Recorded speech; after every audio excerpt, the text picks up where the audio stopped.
Hello, everyone. Welcome back to the Challenge All Stars 4 RHAP podcast for the finale. I am Brian Cohen. With me, as always, is my co-host, Ali. How are you? I'm great. I am coming to you straight after spending the day in Margaritaville in Times Square. So I am, not to put my appearance at issue, unshowered and unfazed and ready to talk about this. I put the shirt on, though, for us because I'm like, we're on vacation. We're going away after this, So I thought it was like festive, something to celebrate. It seemed like the outfit you would wear to Margaritaville, so it seemed like it checked out. Ironically, I wore my challenge hat to the pool and I wore my Hawaiian shirt to the podcast. It's the chaos energy we need for this finale. So here we are. How are you? I'm good. We got the end. We got the result. We got Laurel winning. I'm okay about that, I guess, but I'm excited to talk it through because I think there's a lot of angry people in the streets about how this final went down. Yeah, this might be the first time one of us says people aren't thrilled with this episode and like people agree that they're not thrilled with the episode. Mm-hmm. I feel like when we say that on a podcast, they're like, I liked it, and that's great. I set my intentions, namaste, last week to just choose, as you would say, vibes over anything else. And vibes were had. We did get vibes. Yeah, I mean, TJ, as much as he promised and threatened and said, you have to get a star, there's no other option, get a star, and that was not true. He said, anyone can win this final. We should be prepared for that. Anyone can win this final. And while it turned out to be one of the strongest people winning the final, anyone could have won this final. This could have been a Veronica win. This could have been a whatever win. And we got Laurel. Yeah, Ratatouille was quite prescient because anyone can cook, and cook in the 2024 meaning. Anybody can win the final. And Laurel definitely did cook. As an overall, let's take an overall view here. Robbie Freeman says, do you prefer this style of finale to the ultra marathon version of the challenge proper? I like the carnival style stuff. Seems hard, but manageable, which is more relatable. So now that we saw the full bag of tricks from TJ, what was your overall impression of the format of the final? So, I mean, I think if you're just straight up off his question, if you're asking me which one between those two extremes I prefer, just for more entertainment factor, I feel like I prefer this. It just feels more fun to watch. But I think it's more the bigger issue as to what All Stars and what Challenge Proper is going through of what do they want to be? And it's very funny because it's also kind of similar to what the Survivor want to be, what a Big Brother want to be. I feel like all of these shows, we know what they're supposed to be. We know Big Brother is supposed to be more the social dynamics and things like that, and make it more a political game, and they're getting more physical. Survivor is trying to be sometimes less physically demanding when they're supposed to be the hard survive show, make that thing. The challenge is supposed to be a grandiose athletic competition and bringing all these personalities together. And then they have these two franchises and they're splitting up. Maybe, this is going to be the more physical one for the challenge proper. All Stars is going to be more the goofy vibes one. And each one of them are veering more towards each other. And I feel like they don't know what to do with it because this, challenge proper, one of the bigger things we had last season was a lot of eliminations weren't that physical. They brought out pillows for Hall Brawl. I know that was a weird thing. And now All Stars, they get this great cast. They're set up with Rachel and Laurel and Cara Maria and Cam. And then they do a final where it's you pay $5 at a carnival to do this type of stuff. So they need to just find their lane, stick to the people that fit their lane, and do the themes that fit those, and they could have great products. But none of these shows know how to just steer to where they should be going, I feel like. Yeah, if the challenge, if P Plus was backing that with music, it would be I don't want to be anything other than whatever. But yes, it's a good point. It's something I think we've kind of struggled to make sense of on this podcast more than once, all the time. And for me, because I maintain the necessary distinction between the franchises, even though that's becoming less and less common or defensible, a final like this is a clear defense, right? This is the type of final that belongs to the Challenge All-Stars. I don't prefer this to a marathon Challenge Proper final for that show, largely for what you're saying is they've got to kind of decide what each product is. And it's not just what the shows want to be, right? It's what you want the show to be as an audience member. I want the challenge proper at this point to be professional athletes. Like, I didn't always want that, but since we're here, then let me see Jordan or like, let me see people who have been working out all year to get ready as this is their professional job, and they're climbing a mountain and they're doing all of this craziness. For All Stars, it felt quite immaterial. Like, I don't know, like watching the like red Solo cup, like getting juice into their mouth and spitting into a tube. It's like, this is really how $250,000 is going to be given away. This is really how this season is going to be decided. But yeah, for All Stars, like that tracks for me. It is a more Big Brother style. It is goofier. It is anyone can cook. It like, so it did not bother me to have sort of less physical stuff in the final. And I thought, honestly, with the final itself, it was equitable without being boring, without only being puzzles. And like, you kind of can't do that without it being kind of like carnival games. Yeah, I totally agree. I thought each one of the stages, like there was a little bit, not athleticism, but there was like some skills that you have to do. Like even like the ones with the cup, there is a degree of balancing that requires. There's a degree of knowing how these games work to be good at it. All the other ones, like there's like some degree of ability to do them. Like yeah, they're more fluky than like a hall brawl and things like that, but like again, like that's what like All Stars should be, but it's also like then the conversation out of this is like, oh, this is a huge checkpoint for Laurel beating Cara. Is now like Laurel better than Cara in like the challenge world, and it's like this. I've always put All Stars in a similar camp, but like this is like almost feels so much more of a spinoff than like John A's wins. I feel like John A's wins are like stack up pretty decently to some of the more challenge proper wins, and this one for Laurel, this more feels like a win from like 2003 when it was literally just like done on a beach. So it's like a very just bizarre feeling. And it's like, if they want to do this, that's fine. And just steer into it and like make it known and like even cast different people. Like that's why, again, like I feel like we talked about with Laurel and Cara, like they shouldn't be on this show. Like they should be on Challenge Proper doing their thing. And I'm sure with time commitments and things like that, that might steer they want to do this one, but they should, like, this is not the vibe that this show should be. They should be on Challenge Proper going against Tori and all those people and put like Kifla and Flora on this version. Like that's what this vibe should be.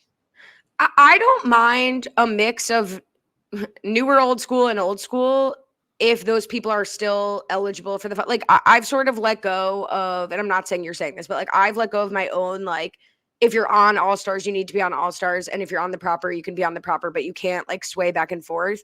I'm fine watching big behemoths do goofy challenges, you know, and if in a way, if we didn't have Laurel and Cara, like maybe some people would have enjoyed the season more, but I don't think we would have really had a season. Like, what were some of the other people doing? I just do, to your point about Jonna's wins, like, yeah, I would prefer this be the situation all the time then, or not. It does kind of feel like this season leaned more carnival because of the one winner more than it was because what they think the franchise should be. So I would be curious to see on an All Stars 5, like I kind of expect we return to more of a 2 and 3 vibe than this kind of carnival equalizer gambit. Right.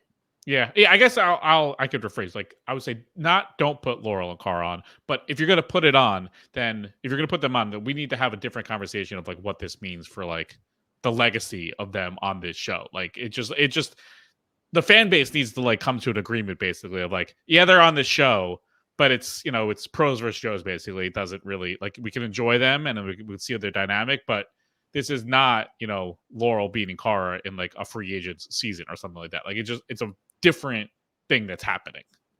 Yeah, and I mean, I've been beating that drum, and I know for different reasons, but it's like Dan on Traders. Like, does Dan's performance on the Traders impact his legacy of Big Brother? No. Does Cerie's performance on the Traders impact her legacy of Survivor? No. It's just, look at this multi-hyphenate. Look at how she slays multiple games. Look at how Dan can't get can't get out of his own way. Whatever you think about Dan's Traders game. So it's just like, I don't think it has to be compiled at all. It's like Laurel beat Cara here again in All Stars, and then she has this record in the challenge, which, I don't know. And like whatever else. That said, I think you referencing 2003 is 100% on point and spot on. Those are synonyms. Like, we do count the 7 rings from a wide range of seasons. And Right. Johnny's 7th win looks a lot different than Johnny's first win. And Darrell's wins look different than the winners these days. So like we do lump in the challenge 2000 through the challenge 40. And that's just sort of what it is. So in that respect, we can't, we're not Survivor people in the nickel and diming of the new era, the new era, the mid era. And like, you're the best winner of the new era. That's sort of not leached into the challenge world, but maybe there's a case for it. Yeah, I mean, look, if the challenge is the 5th sport of the country, I mean, we talk about sports similar. Like the Yankees won a lot of championships when there were like 4 teams in the league, and like half the country couldn't play baseball. And with all the different rules, like there was all these different things that happened in every sport that shifted over time that make things harder to win now than it was 50 years ago and things like that. So, that's a natural thing in sports and the challenge and Survivor and any type of competitive show. Things are different now than they were. If a show's on for 20, 30 years, it's going to be much different winning it now than it was when it first started. And that's just like a natural progression of things. And that's on period. So let's get to the cliffhanger as we get into this week from last week of who's going to go home, Derek or Laurel. I don't think anybody was surprised to see Derek eliminated. No, and it just reinvigorated like the idea of I like the circle. I just caught up on the circles. This is why it's top of mind. But the circle does this also of ending an episode on the cliffhanger of someone's about to go home and then starting the episode a week later, like who goes home. It zaps all of the momentum out of it. Like just end it. If you're going to want to start this episode with who goes home, you have to like cut it before even the challenge starts or at some other point of not just, and the person going home is end of episode. And then it just starts off. It's like we just watched the previously on and all of a sudden Derek goes home. And like, I feel bad for Derek because it's like, I don't feel like we get to like, eulogize him properly if he just went home last week and we're just starting fresh. We could talk openly and swimmingly about, oh, what a great season for Derek. Yeah, it ended here, but like he just had a great run. And now it gets washed away because Laurel won in the same episode. So who the hell cares now that Derek finished 7th in this final? Like no one cares. And in a way, he kind of got some flowers last week as he like moves on, right? Like Laurel and Derek got some nice moments as they got their Cheapo Depot stars given to them. One thing that we did learn that was a surprise is that the eliminated person is going to be, I think we speculated whether like stealing stars or whatever the mechanism would continue on. Sort of a riff on it. If you riff. Anyway, if the eliminated contestants every other round will be able to gift their star to someone, and that will give an advantage. What did you think of this addition? Yeah, very Fire Tokens like. Obviously, they bequeath the star.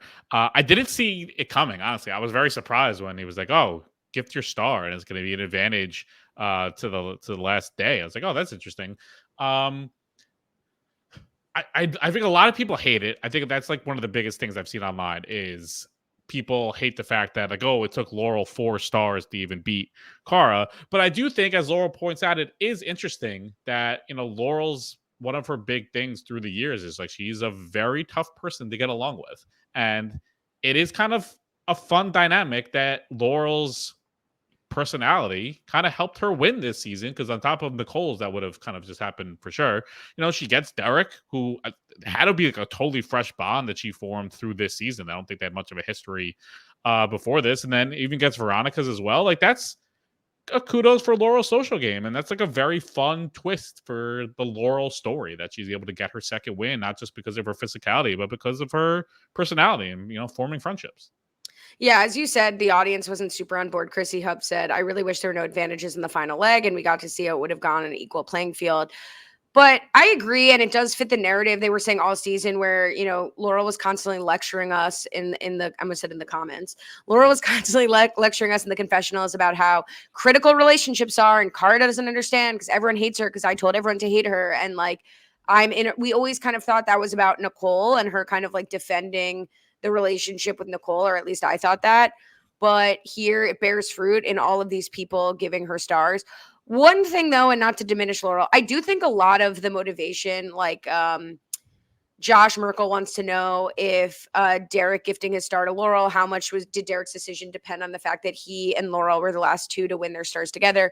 Honestly, my thought is like this is a pretty random group of finalists, and particularly as we get down to the final four in Ace, Cara, Steve, and Laurel, it's like the Cara side of the house and everybody else who was working with Laurel. I think these are more like people bonded by being anti-Cara and working together. Like Veronica would have given her star to a number of people before Laurel if they were available. Derek would have given his star to a number of people in advance of Laurel, like Avery, Ryan, whatever. So of the people left, I do think Laurel was the ringleader of the anti-Cara side of the house, and everybody else, hey Sonny, everybody else was, you know, a car like in that Cara house. Cara team, whatever. Yeah, and it wasn't like a huge, gigantic advantage. I think it was only big just because she got 3 more. Like, I don't think they really would. I don't think it was expected that someone would get 4 by the end of it. I think they probably thought maybe someone would have 3 at the most, and that could be like 3, 2, 2, 1 or something like that. I just don't think they ever anticipated someone getting that many. So I don't mind them incorporating this. I almost wish. I mean, I guess it would have been a lot to like explain going in. But it would have been interesting if like through the season that this would be a factor, because then maybe you would want to make sure Laurel and Nicole or Laurel, like Laurel and Nicole weren't together. It would have really emphasized like the Cam and Leroy of it all. So that could have been an interesting part if TJ also emphasized like not only do you want friends to make the final, but it could be good to have friends during the final, something like that could have hinted at this to come. Yeah, it almost feels like a survivor jury vote where, like, at the end of the day, the mechanism is going to be, I'm going to need the votes of the people I vote out. So, like, I'm going to need friends in the final. Yeah. But I think I really like your suggestion, because I did have the thought and I was like, nah. It's like, then you'd have to kind of reveal the 2 other stars if you truly tell them of the mechanism, or like, then once you give your stars away, like, do you try to get those people out who are going to give you a star, like whatever. Like Cara in the rooms challenge, Cara definitely seems more focused on getting Laurel just out of the game than getting someone out who would give her a star. Right. But I was like, ultimately, it's not that consequential. But I do think that dropping hints would be a great way to kind of at least get people thinking about it. I don't know that anything would have been different, because again, I do think it was just based on like lines of the house, and the people eliminated were on the anti-Cara side.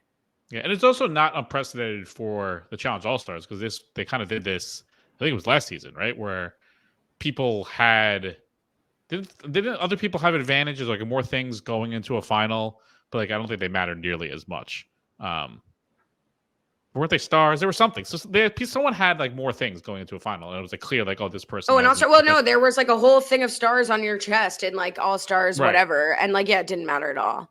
Yeah, I think these advantages mattered a commensurate amount. Like, I do think, like, I agree with you. I do think it was a large advantage to skip a checkpoint. But it wasn't an insurmountable advantage, and we'll talk about that and how it played out. Yeah. And I did think like the advantages of all of the other checkpoints were appropriate. Yeah. And it was fun that it was an advantage of a decision. Normally, like, you see these type of things, it's like Nicole's advantage that she won, like, oh, her line is just halfway down. Like, that's just it. Like, for the last part of the final, it was fun that they had to implement it in their own way. And obviously that played a huge factor with Steve. But like, even if it didn't, just like, which ones do you do it on? When do you do it? Which checkpoints do you do it on? Like, I'm always okay. Oh, not always. I'm most of the time okay with things that are tossed into the game if it leads to like the players having to decide how to use them. And I like that this was at least putting the decision in the players' hands. Yeah, agreed. All right, let's wrap up the first half. Checkpoint 3, Spicy Foot. I mean, give up already on the naming department. Yeah, this is giving flashbacks. I think, did like Survivor Amazon do this with like the giant turkey leg or something like that? They had to like swing it in the air and bite it. So they're doing it with the peppers. Nicole, we're learning a lot about these people's childhood trauma. So Veronica, obviously back in the day, because she grew up in the 80s, was electrocuted all the time. Nicole, when she grew up, had hot sauce on her hands all the time. So childhood trauma leads you to success in the challenge. I liked this challenge, this checkpoint, only because like they actually gave them some really spicy peppers. I kind of at first was like, those look like all like jalapenos, but I saw some serranos, I saw some habaneros, so that's pretty tough. What cracks me up is when Veronica was like, are you gonna have milk lined up for us after? And he says, TJ says, who eats milk? Which is an incredible thing to say. But I also, very strange and off topic and not worth telling, but too bad. I was with my nephew this weekend. This was Father's Day. And despite not being a father, I was there. And I drank some milk because we had key lime pie. And my nephew looked at me like shocked, like he had never seen an adult drinking milk. You know, it's like in his mind, that's for babies, that's his. And I drank milk, and he looked at me like, and I was like, I'm eating milk according to TJ. So I eat milk, TJ. Wow, I thought Gen Alpha was like canceling milk. It's like, oh man, Gen Alpha, no more milk. Gen Alpha's canceling milk. Is this part of the non-dairy movement, or is there more to it? No, I don't. I thought that's where the nephew. Oh, my nephew's like, Gen Alpha. Yeah, oh, yeah, I think so. Right? I don't think they're Gen Z anymore. I think no, he's not canceling milk. He was like, milk's for children, and you're old. That's what his look told me. You know, right?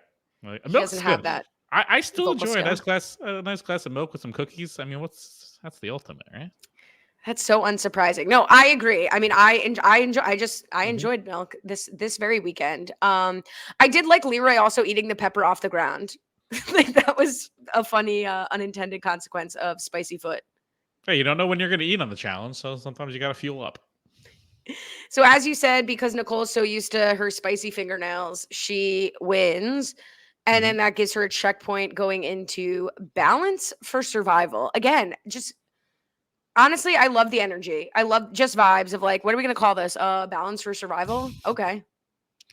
Yeah, this one, I think there was a couple of red cups, obviously with the red Solo Cup song. You have to drink it and fill it up into a tube. Very surprising that the drink was just water. I was very much expecting to go off the pepper vibe of it being something gross that you would have to try to drink. I was very surprised it was just right in your water. eyes. Splash it right in your eyes. Yeah, I mean, I don't know. Torment them. I don't know. Then we get the cut of Cara being like, "Oh, I used to dunk my face into like hot sauce, and so my eyes are very prepared for like all the stuff that's about to attack me." But no, it was just water. Some people did very well, obviously, and some people did not do very well. Can I get the Brian color report? I was kind of like, does everybody need the same color water? Like, why is it red? Can we could have had some mixing colors. Yeah, that would have. It also shouldn't have said what the drink was. That should make them be surprised. Like, is this water? I don't know. Is there going to be a bad aftertaste? I feel like you took some of the fear out of it, but she's being like, it's just a glass of water. Yeah, I mean, this is one where my first reaction was like, kind of like that. Really, this is where I felt like this is what's going to decide. Like Leroy, especially because spoiler alert, Leroy goes out here, and it's like, if Leroy's going to go out, this is what he's going to go out on. This like stupid challenge. But I had to check myself because I set my intentions last week to enjoy this. And it's like, nothing was funnier than watching this. Like, this was so visually effective to me of like how absolutely ridiculous and goofy this was. I still don't even understand. At one point, I almost thought Leroy would be disqualified if he didn't lose, because he did like carry the board with his hand like into his mouth. And I was like, I feel like that's a no-no, but I didn't also quite understand the rules. Yeah, we can get to when we get the hose ball. I have some question about the rules also, because there's some things there I didn't really understand. And then this one also, it did seem like at some point you were allowed to touch the board, but when you were trying to drink it, you weren't allowed to touch it. It was amazing how good Laurel was at this. Like, she practiced this in her backyard. I think she finished in 10 seconds. She finished before Nicole, who had half the time to go through. So kudos to them. They're good on that. And it was, I mean, like, I kind of wish this wasn't the elimination one. This felt like more it should have been like an advantage one, because I did feel like they were doing pretty good with like more of the goofier ones were the advantage, and then more of like doing actual things was the elimination one. This one, I wish it was more balancing and less like goofy, but you know, that's what we got. I think the most interesting star giveaway is Leroy's, when Leroy with quickness gives it away to Steve. Yeah, no decision. He's like, I got this, TJ. Of all the decisions I've ever had to make on the challenge, including proposing the cam, this is the easiest one I'll ever have to make. Give my star to Steve. And he says, like, he's been in 3 times. He came in here without any allies. Like, just kind of out of respect, he's rooting for him. Now, we've been talking about how this was like Leroy's best season of strategy that we've seen, particularly just how he performed in last week's final, part 1.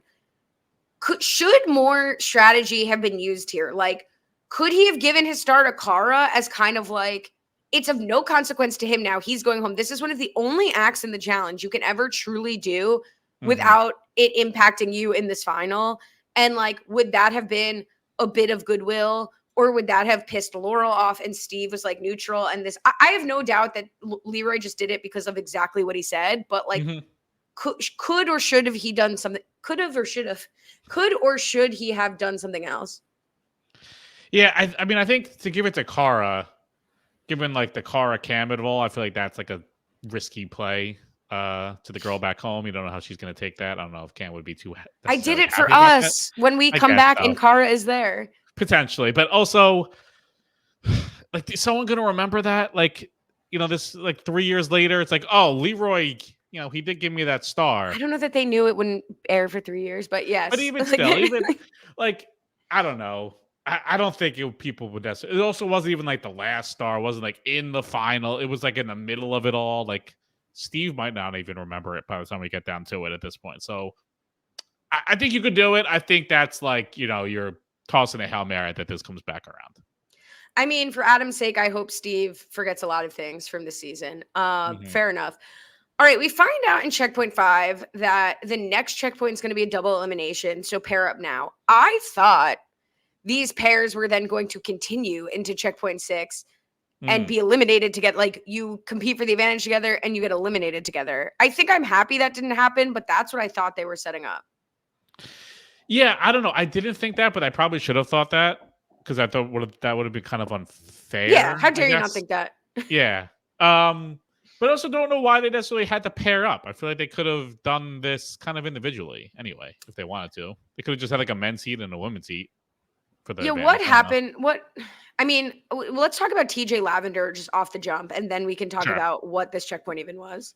Yeah, I mean, this was great. TJ was giving like right up there with the game show host, diving into the costume with the mustache and the screaming goal. But this the whole daily, whatever you want to call it, was very bizarre. So like they're in pairs, they have giant hoses, wasting a lot of water. I don't know, feels like, you know, environmentally bad decision, wasting a lot of water to spray a ball into their designated goal to try to do it twice. It was very unclear what was and what was not allowed because at various moments, people were spraying each other directly in the face. People were going on the ground to block the ball. I would assume you were never allowed to touch the ball because that would kind of defeat the purpose of the entire game. But TJ did not care at all. People were doing stuff. I'm sure production was giving them guidance. TJ was just up in the booth, you know, being the announcer vibe that he was. He couldn't care less what was happening down there. But the rules felt very weird. Yeah, it was an excellent Ron Burgundy impression from TJ in that he had no idea what he was doing and nothing he said made sense. Although, iconic line, this is the line that will stay with us from this season. God put TJ Lavin on the earth for 2 things: to ride bikes and blow air horns. I mean, that is a beautiful self-awareness of your brand. Like, incredible. Put that on a t-shirt. I'll buy it. I'll wear it to Margaritaville. I'm very excited. Yeah, I didn't quite get the challenge. I agree it didn't need to be in pairs. I also thought it was kind of interesting that Steve right away is like, well, we're not going to play this, the 3 of us, and have Nicole and Laurel even have a shot to win. We're going to immediately help Kara and Ace. I think that's also kind of a strange strategy for an advantage going into a double elimination, because at that point, I'd want to be like, it's sort of neutral between those 4 who gets the advantage. I'd want to at least have a shot to get the advantage going into a double elimination. And it's not like Veronica is at a disadvantage here. Really, you have like 1 hose, like, so you could control it even if you don't believe in your partner. So like, why he kind of just gave up immediately is confusing to me. Yeah, this was like a fun concept in theory, the game. I'm sure like, oh, this is fun. You blast water at a ball into a goal. I feel like in the test run, they should have been like, nah, this is not good. We need to change something. We can use the hose for something else. They can like maybe have targets on a stand. You have to knock them off. But the concept of like moving the ball into the goal, or if it's like each pair goes one at a time, and it was like who could put the ball in the goal the Don't love one fastest. at a time. Not But, one at a like, time. in one at least in pairs. But like the concept of like what you could do to block the ball, it was just again, it was a very messy thing, and to have it be a huge thing going to the double elimination checkpoint, not the best. Yeah, taking from actually the challenge has done this too, is like have them spray from the sidelines, as you said, while they go two at a time. But I probably would have Yeah. complained about that too. We do get a bit of interesting television though out of it because Nicole, Captain Hypocrite, is pissed that Steve and Veronica are teaming up. You're playing dirty. You're a little bitch. Blah blah blah. It's like, I'm sorry, Nicole, you and Laurel invented this to F with Cara in that balls challenge. And now Yep. you don't like it because it's being played against you. And it's insulting to you because it's really being played against Laurel and you're just tethered to her. So the hypocrisy with Laurel and Nicole, and it bleeds into how Nicole acts during Bluff night, which we'll talk about. It was not hot. It was not it. No, not great. Not great. But Bluff Night was incredible and was one of the more fun things they've done in a final, let alone the show in a very long time. I thought this was an incredible concept of a game. Although the Bluff Night concept, I feel like it's not necessarily bluffing. They got to change the name about a little bit because it's not really that. But the decision making was really fun. Yeah, I thought this was really successful. I think there could be tweaks in terms of like it did seem like that rolling the ball marble blast ended up being terrible, like too bad, like too much of a detriment. I kind of wished the result was like one person from one room and one person from another, like rather than a room having a real stinker. Because what's cool about this, and just to set it up, right, there are 3 rooms with 3 different games, and Cara and Ace are going to get to go first and second. And although that wasn't clear to me, it's like the advantage was they got to pick who went first. But if Cara came out, I think she could have picked somebody else who wasn't Ace. But in any event, Cara goes in first. She gets to pick which room she wants. And the people who complete the game in the slowest amount of time are going to get eliminated. So you can come out and choose the next person. You can give them advice on what they need to do, or like if your room was really bad or your room was really good, you can lie, you can give untrue information. So similar to what Leroy was doing in the last games, even though it wasn't called bluffing. Yeah, I think there's more that can be done in terms of the bluff mechanics. I also kind of thought it should count all the time you look at evaluating the game. Like, so there is an advantage. If Cara said, just go right to my room, don't even look at the others, and you trust them, then you're quicker because you didn't even look at the rules of the other game. At least that would add something mattering to the bluff. Because like, what does it really matter what Cara thinks you'd be the best at? Right. She didn't play the other games.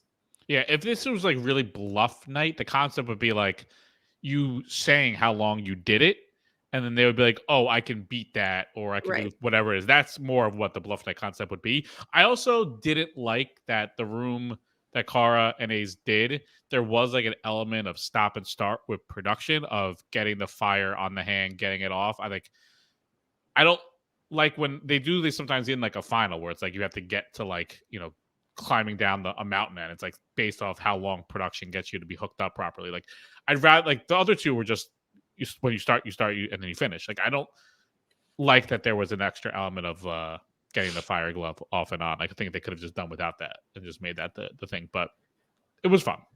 I agree. I think those just should have been on fire already, or you like take balls of fire to hit the target and then that lights the target on fire. Like I didn't think it was cool-ish to see them like gelled up with gloves and putting the fire in. That was definitely form over substance.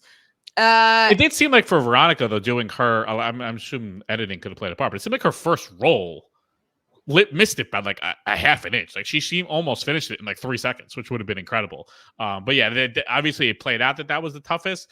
It's hard to tell because like Nicole was just so preposterously bad at it that it's hard to even judge it from her. Veronica, I would have liked to see like the times of the nails and the rolling of the ball, because I feel like that could have been kind of close. But I feel like the one that Cara and Ace did clearly was by far the easiest one.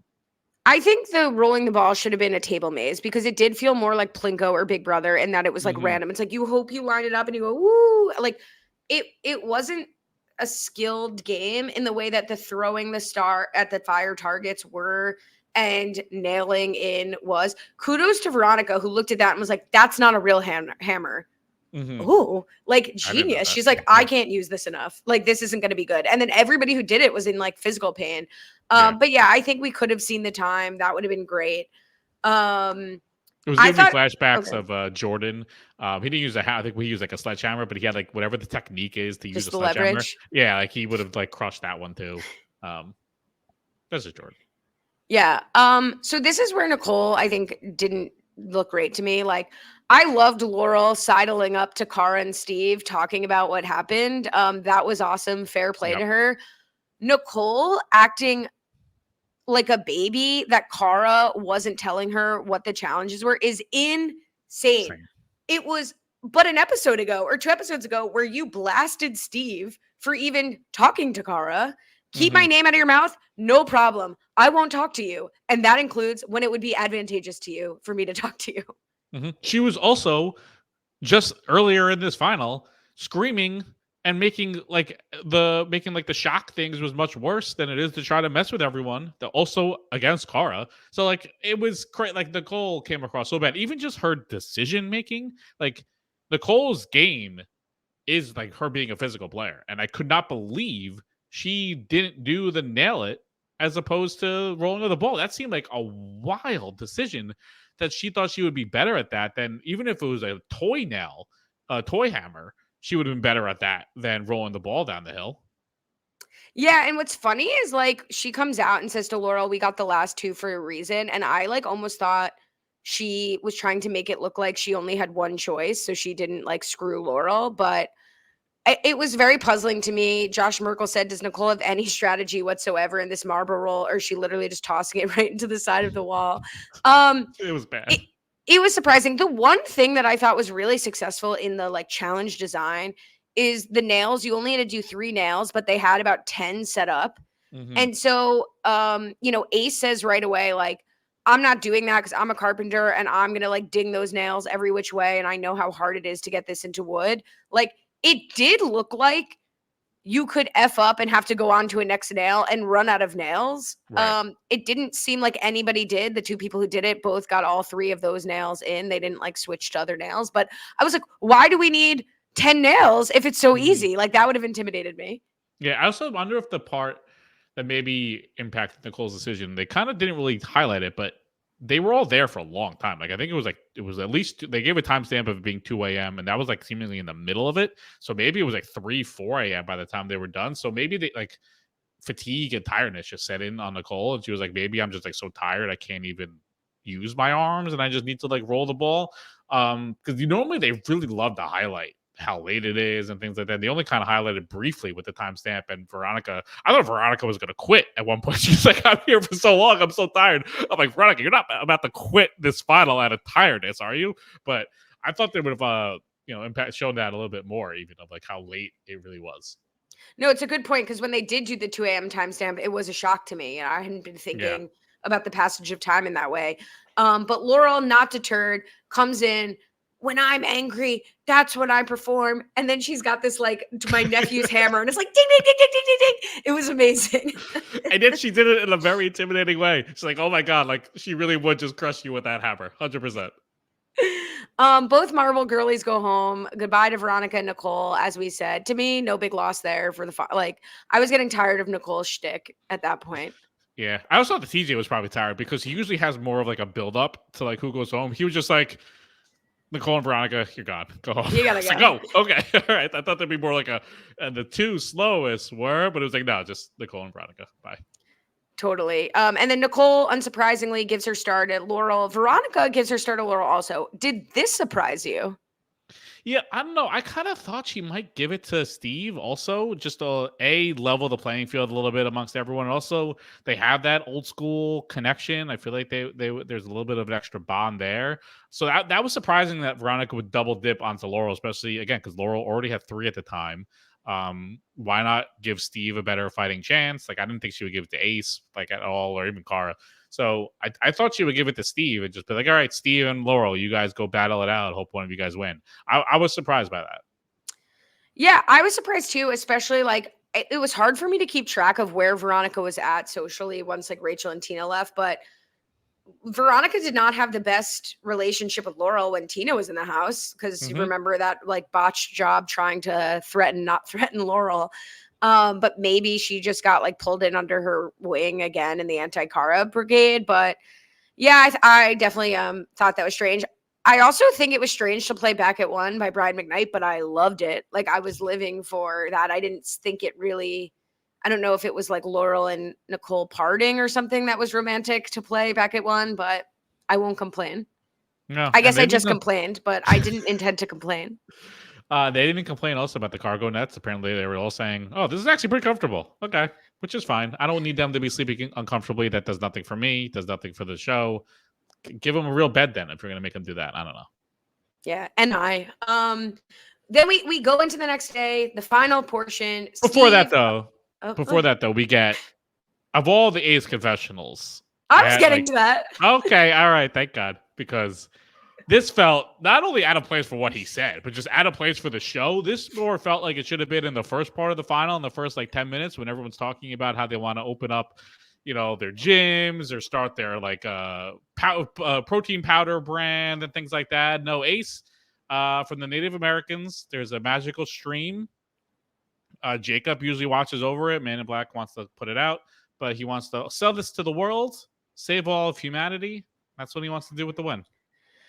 Yeah, help the world heal. And I'm surprised they didn't give him like a what the world needs now is Ace's spring, apparently. Ace has been sitting on this magic spring and everyone could heal. It's like Cocoon. Like what's going on? Unfortunately, Ace, we don't know if he doesn't get any money. I was gonna say we don't know if the 25 is enough. So what is standing between us and world health is getting Ace somewhere between $25,000 and $250,000. I think we need to be raising that money today. Where's that GoFundMe? Come on. What the also funny part through this final was we came in grant for that. Like can we write in?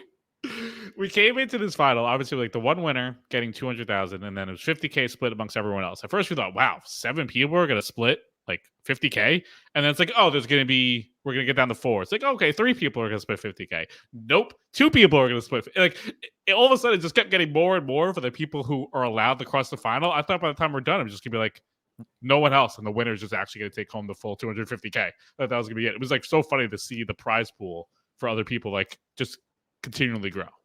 It was interesting. When I heard that originally from TJ of like the winner, the people who cross the finish line will split whatever. That usually to me still in old school challenge proper days means, oh, this is going to be grueling and you don't get money to finish even if you're in third place or whatever.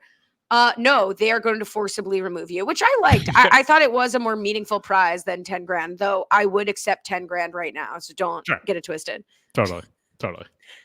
All right, so Steve's going in with 2 stars. Laurel's going in up 4. Cara's still got her 1. Ace has her 1. I do like that everybody had 1, their own star. Yep. But what a crew! If I had told you the final of this season when we started was going to be Steve, Laurel, Cara, and Ace, I think there's like a decent shot somebody drafted that team. Like Laurel and Cara would be tough to not go in picks in round 1 of any draft. But could someone get Laurel or Cara and Steve and Ace in a draft? I think quite easily. It's because when we're looking at this cast, obviously like, the women crop was very strong, and like that was like more the focus. And it really felt like for the men, it really was like anyone's game, because like you were talking about someone like Leroy is like the biggest threat for men, but like he's never won a final. It doesn't seem like someone who can win a final. So it's like, all right, where do we go from here? And it was like Derek is going to pop up. And like, so Steve always, I feel like subtly felt like someone who could be in that like MJ role of like winning an earlier All-Star season. And then Ace just kind of popped up. I mean, he didn't really physically do much. Obviously, they highlighted the fact that he just got his 2 stars. But yeah, it's a very kind of makeshift Final 4 that we got here outside of Laurel and Cara, which probably would have been the top 2 bets on the board. Speaking of makeshift, I need this leg explained to me, because I kind of thought I understood it as it was explained. Right. Like, you're going to scooter around this track on something called a monster scooter that TJ said, like, everybody's heard of it, which is just A scooter with giant wheels. I guess it's in the name, but Everyone in I've never seen it. everyone in TJ's world has heard about this. I'm sure they have like a Tuesday scooter club that they all do. That's the new Wild Hogs. So they are going to do a star loop. You're going to do that 5 times. Right. In between each star loop, there are 5 games. Right. And you're going to play game 1, take a lap. Then games 1 and 2, right. take a lap. Games 1, 2, 3, take a lap, and so on, such that your last lap is games 1, 2, 3, and 4, which you have all played one time already, at least, or more, and then game 5. It is not what appeared to happen on television. Yeah. Like, I don't know if the filming was off or my understanding was incorrect. I totally agree. I thought this was like, oh, this is a lot of fun. You know, every time they'll do the shot and then they'll do something else along the way. I thought it was kind of weird that some of them were puzzles and then you would just like redo the puzzle every time. But I thought, oh, you know what, that's interesting. Then like maybe you get better at doing the puzzle every time, obviously. But yeah, as I was watching it, it felt like so disjointed and I didn't feel like people were doing the same things. I mean, the only thing I can think of is like the first one you had to do every single time was the shot or the cockroach. Like that was the one you were going to do 5 times unless you skipped it along the way. Maybe then you had a choice of what you could do for each star and each loop, but it felt like they were choosing different things every single time. And I know like you could skip things, but it didn't seem like they were doing what I thought they were doing and the way you explained it, which is the way I thought they were going to be doing it. It didn't seem like that's how it was playing out. It was impossible to watch. Like, and not just because the cockroach made me vomit, because I'll tell you what, I had a cockroach in my kitchen once and I did throw up after getting rid of it. I literally threw up, and watching this, I had to go dark and stop watching it because it was disgusting to me. But like, yeah, otherwise there's like, all right, Ace is kind of bad at this puzzle. Then he did the puzzle already. Then he came back and he couldn't do the puzzle again. I just had to let it wash over me. It's like, all right, I'm going to just try to keep track of where they're telling me people are, but I could not actually like really watch what was happening. And this felt like something that would. And I'm not like that dumb. I can usually figure things out. And it should have been so easy to track. Like this wasn't a Yoshi Valley of like people go their mysterious ways and know to track it. It's like this person's on, like they were showing the lap number, but I feel like it also was very important to show like what stage they were on within the lap and like what the stars were had left. It felt like there could have been a much easier way to like fast forward through how they were doing it and make it so that we could track it along the way. Because all of a sudden it was like, oh, Steve's like in the lead. Oh wait, Laurel's in the lead. Oh, Steve's now messing up. But they weren't telling the story in a cohesive way. Agreed completely. Which, you know, made it difficult. But I think they gave us the meat of it pretty well, which is like Steve was in a good place. And well, because it was so unwatchable, when Steve goes with, is like, I've got 2 stars for this final round, so I'm going to skip this puzzle that I know I could do, and I'm going to go straight to checkpoint 5 and skip that. I was like, does he misunderstand or do I? And I was like, oh, that's the one part I did understand correctly. Yep. Steve misunderstood. He skipped the easier puzzle, and now, to your point, he's got to get harnessed in. This almost should have been unskippable, or should have been something, to your point, that did not need production to tether him up, because they're putting him in like a harness and time is running. It's not even like with Kara in the fire, which presumably they like paused her time to like degel her firearm. Yep. Here, he's just burning daylight. Like everybody should have had to do this one if anybody was going to have to do this one. Totally agree. 100%. There should have been one last big boss that they had to like get through to like punch their way in. They shouldn't be allowed to skip it. And also the same thing. I was like, you know what? I don't know what's happening in this last stage. So I probably am also wrong about what they're allowed to do with the stars. Because I was like, I thought you can't use the last 2 or the last one, but I'm sure I'm wrong because I don't know what's happening. And nope, sure enough, no, I was right. Like you said, we were right. We got that part right. We knew Steve was setting himself up for a bad gut punch here of not knowing the proper rules. And I felt bad because he skipped the puzzle that seemingly he's done like 3 times already. Ace couldn't do it once. Bad job by him. You know, the brains of the Kara and Ace operation, but felt bad. Well, what was sad is I think the Steve puzzle was like the blocks that you have to like make more of a survivor shape. Poor Ace was doing chutes and ladders. It was like the pipe puzzle, which was just picture, like put picture A next to picture B. I get it. They're tired and he seemed to get kind of defeated by his sadness for the cockroaches. Same, but different on my end, Ace, for sure. I think it's funny that Leroy's star ends up being Steve's undoing because in theory, if Steve had just had 1 star, he would have saved it for the 5th one. Probably. But Robbie wants to know if you think production should have let Steve reverse his decision to use his star where he did. So normally I would say no, but there is precedent on this season because Nicole got to reverse her decision of who to go up against the elimination. So they let Pandora's box open. So why can't you just hit reverse on any decision now? Now, if I think they made the right call, just like for the least complaints possible, but it's not like he skipped that puzzle in the last, or like the cockroach one, and then would have to go back to that and like whatever. Literally, he would have incurred the time penalty of having to run back and get the star and whatever. So like, it's not like there's any advantage. He would have lost at least a little bit of time, and all he'd have to do is go back and like start the one that he quote skipped. Like, he didn't do anything else. Like, that was the last thing. I would say no, he shouldn't be allowed to reverse it. But if he were allowed to reverse it, I would think, okay, whatever.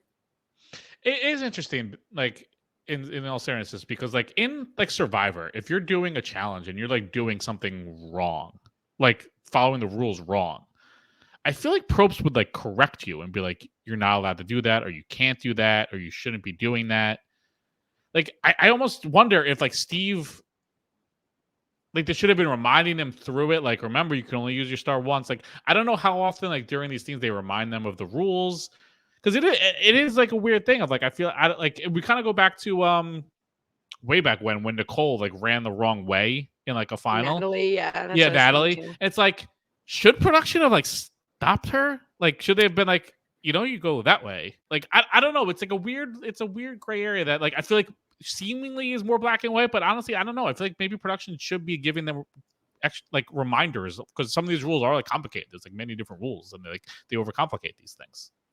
Yeah, it's tough, right? Like, I think some people would say production did intervene and told him like, you've got to do this checkpoint. Could they have let him skip the 5th checkpoint, run all the way to TJ, and then TJ's like, nope, not going to tell you what you did, but you did not do this correctly, like, versus when do you step in? Because Steve's allowed, I think they couldn't step in here versus the Natalie thing. Maybe they could have, because Steve was acting within the rules. He could have been like, I hated that puzzle, I want to skip it, and I'd rather get harnessed up right now and do this 5th checkpoint. Like, for them to say, Steve, remember, you can only skip one of these, would be interfering with like the strategy of it. Right. That's not rules based. He's allowed to skip that one. It was just stupid. Yeah. And like, he would have just finished the game with like an extra star. So it's not like there was like an advantage. Yeah, I don't know. It's a good point. Oh, you mean like on the last round, like the round before this, should they have been like, hey, Steve, FYI, this is the last night you can use your idol. Like, you've got 2 stars and you need to use 1. Okay, sorry. I thought you meant should they have stopped him from using the star on the puzzle as a reminder? Either way, I don't know, because I feel like, I don't know, because normally like I'm against it, but I see what you're saying. Also, just because the way the challenge works, like TJ's not like, he's sort of narrating it a little bit, but like Probst is like fully narrating it, like, all right, now go get your key and do this. Like, he's reminding them of the rules while it's going on, and I just don't know how much of that is happening during the challenge. Like, TJ's certainly not doing that. I don't know, like, is production doing that? Being like, all right, Steve's on his last leg, but he has 2 stars. Remember, he can only use 1 left. Like, that's something Probst would have been doing. So should challenge producers kind of do that? I feel like the challenge games are usually more complicated than the Survivor games. I know in Survivor, like, your brain is like operating at like 10%. So that's probably why they also do it.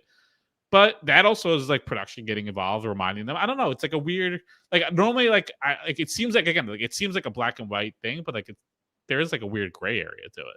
Yeah, I'm more convinced that in the 4th round, something could have been said of like, you're right. Jeff would have been like, and let's see where Steve's going to use his star. He saved them to the end, like whatever. Like, TJ Steve, Lavender, what an idiot! Like, didn't use his star in the like something like he would have like called him that. Like, even like doing that is like reminding him, like, dude, you're an idiot. You're not using the game properly. Yeah, no, it's a good point. Let's talk about performance here because Steve did every checkpoint. Steve did not skip one until that last round. And Steve had the lead on Laurel, who was promptly skipping as one checkpoint per lap as she was entitled to, except for one lap, probably the first one. And even with Cara, like after Steve gets kind of knocked out of this, we're down to a foot race between Laurel and Cara. It does seem like Cara is quite a bit behind Laurel, Right. but Laurel still did 3 fewer checkpoints than Cara. Yeah, but this also goes to the point of like we didn't really see them do them. Like we don't even know Yeah, what Laurel true. skipped. Like, did she just happen just to for some reason skip like the milk shot, which takes like a half a second, like on the second lap? Like we don't really know what she skipped as much. We didn't get a chance to see them doing them, like see like what they really struggled on, what they did well on, and also the bigger point, like you said, like I don't know, did Laurel win by like 30 minutes and like they just made it seem closer than it was? Like the challenges usually does do that, and finals make things seem closer than they really are. So. Like, yeah, she had like the extra advantage, but maybe she would have won anyway. I don't know. Like Laurel could have just like done those things pretty quick. I don't know. There's no way. It's hard to judge how they really actually did.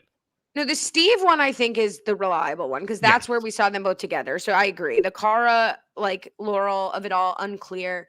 This Steve doing every checkpoint and otherwise, if not, but for using his star incorrectly, Yeah. probably is the winner of the season is pretty impressive.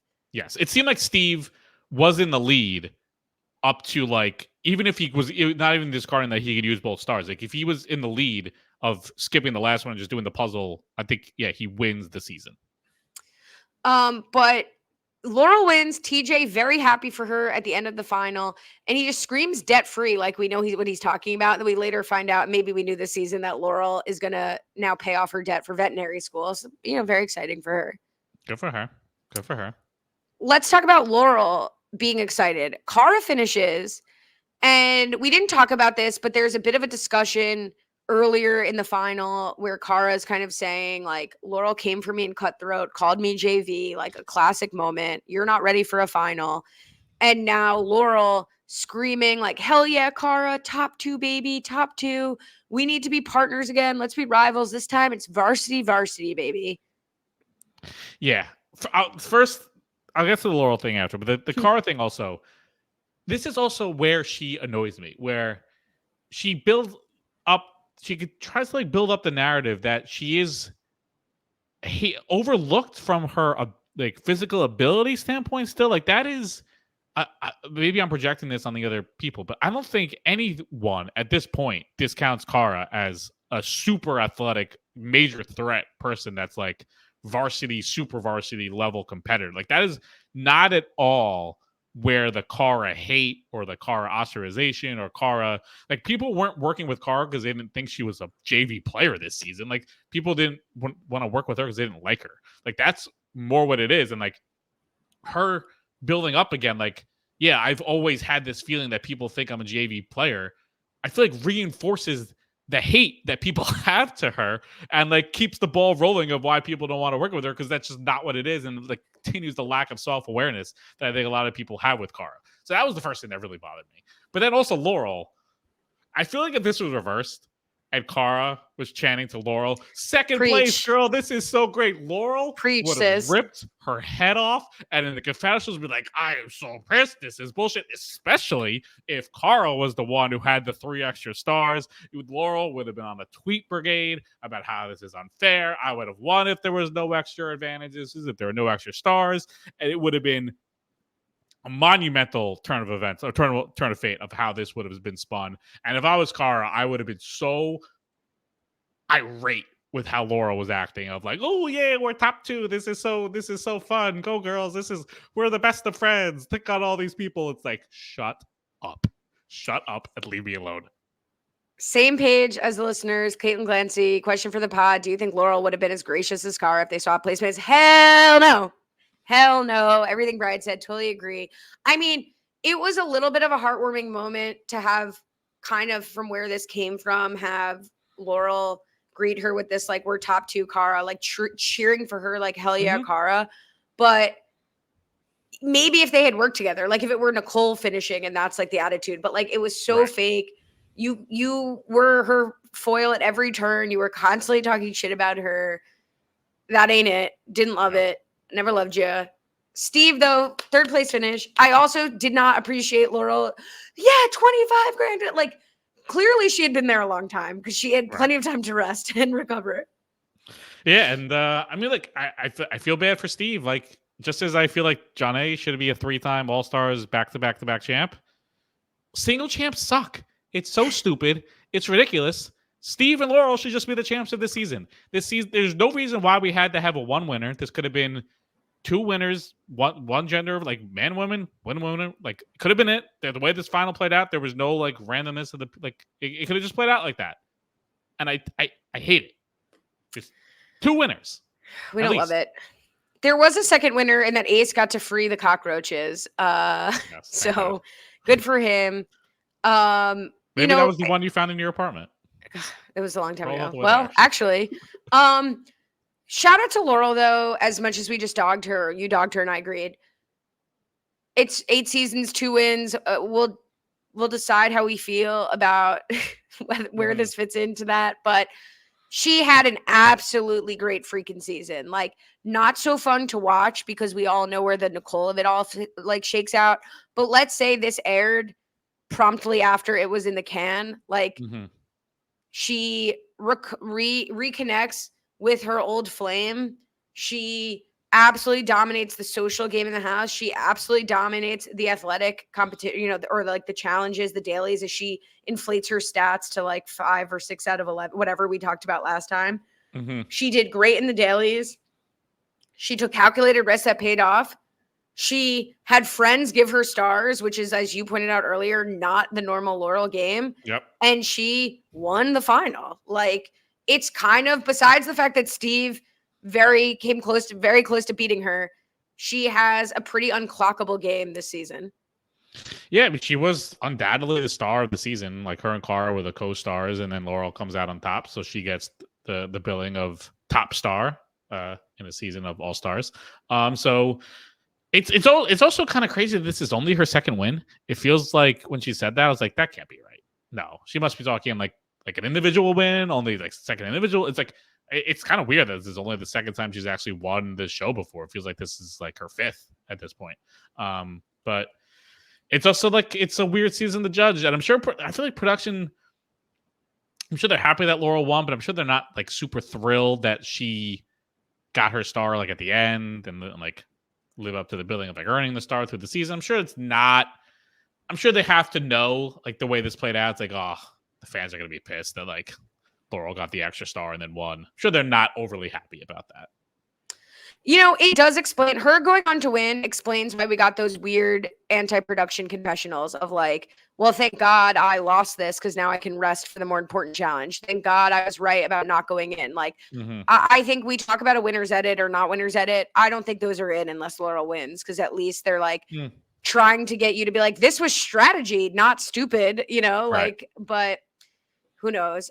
Speaking of where the roaches are coming from, you propose that they might be in my apartment. Josh Merkel says, last tweets, you got to quiz Brian on where they're at again. I heard Ace say blank where they are, and I completely forgot they were there. So do you know where these roaches were freed? What country is this challenge in? They're in South Africa. And do you know what fruit is common in South Africa for the first challenge? No, but I think it was like pears. I honestly don't remember. Peppers are, what are peppers? They're not fruit. Are they a vegetable? I don't know. It's like they don't have seeds on the outside. I think that's, I don't know. Is it seeds at all? I think it's seeds at all. Well, I think if you have seeds, don't apples have seeds? But they're a fruit. I think like all fruits are vegetables or something like that. No. What's a fruit? No, right? there is something. It's like nothing actually is like every vegetable we eat is actually a fruit, something like that. Did they teach Jen Alpha every vegetable we eat is a fruit, except for like the things that don't have seeds, like root vegetables, carrots. The food pyramid is definitely canceled. I feel like the food pyramid is canceled. There's no way. I'll cancel it right now. Do you want to cancel it? I feel like it's like super problematic in some way. I don't know. Yeah, the edible part of a plant that does not contain the seed is a vegetable. So I think Peps are giving fruit. All right. Go Peps. All right. So Kieran Cassidy says, for the pod, I'd be interested to hear Ali and Brian rank the 4 All-Star season blindly and see other lists stack up. I did thoughtfully text this to you to give you advance notice, and then I promptly did not do any research myself. So I'm prepared to make it up, but I did tip you off to this. Did you do better than me? I did. I had to like refresh myself because again, like these seasons, like this, they all really all blend together. But I have like my order in mind. I wrote something down because I did look at the Wikipedia and was like, I remember Darrell in season 1, like taking his clothes off, being so hot, like warm. I remember John A and MJ working together. I remember that contested final with Janelle and Darrell. And that's about it. Like, I don't remember anything else from any of the seasons. Yeah, there's not a lot. I mean, there's a couple, like there was the salad thing with Ayana, I think for the last season. Although I don't know, probably shouldn't bring her up much anymore.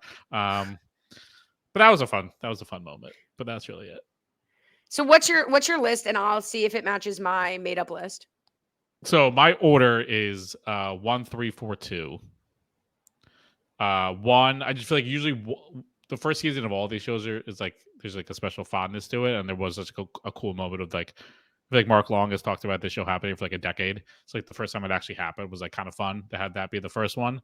And then again, like they all kind of blend together. I feel like this season could have been the best. Like this was the best cast, I did feel like.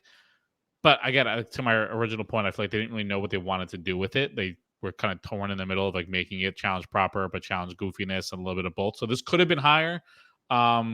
But I had 3 ahead of it just because I'd love to see John A and Wes win. Like that was like a lot of fun to see them win together or separately, but together. So like I had that and then this and then 2, I didn't really remember much. And so that was it.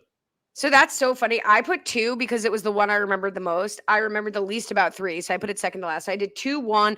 I almost put 1 first for the exact same reason because I remember thinking like, wow, these people are back. This is awesome. But the color report was not it. I remember very specifically everything was like bronze, gold, silver, blah.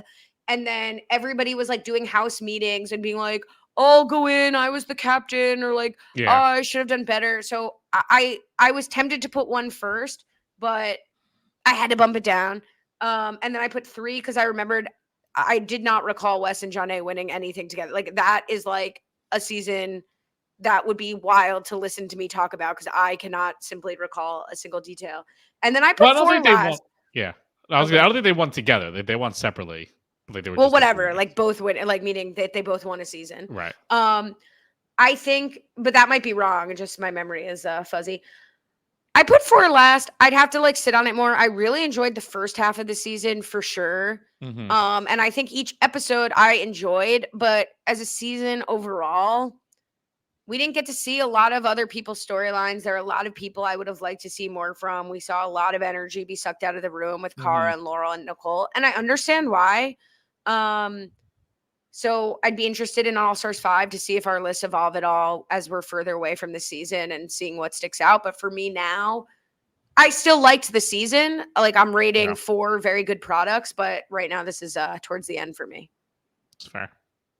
I closed my notes. Can I have a moment? Should I take a moment alone with the audience now?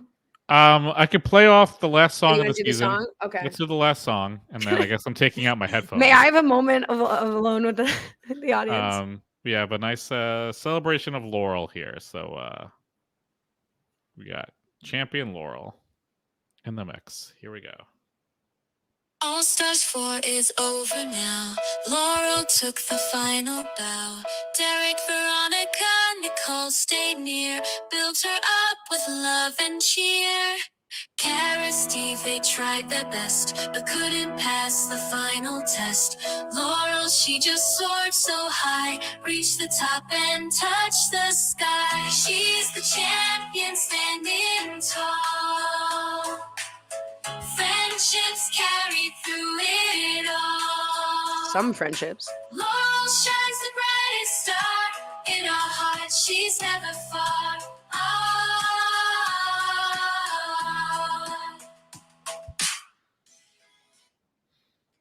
That was the best audio quality of any song you've played. I think I learned how to hold the phone up to the mic after God bless. all of these.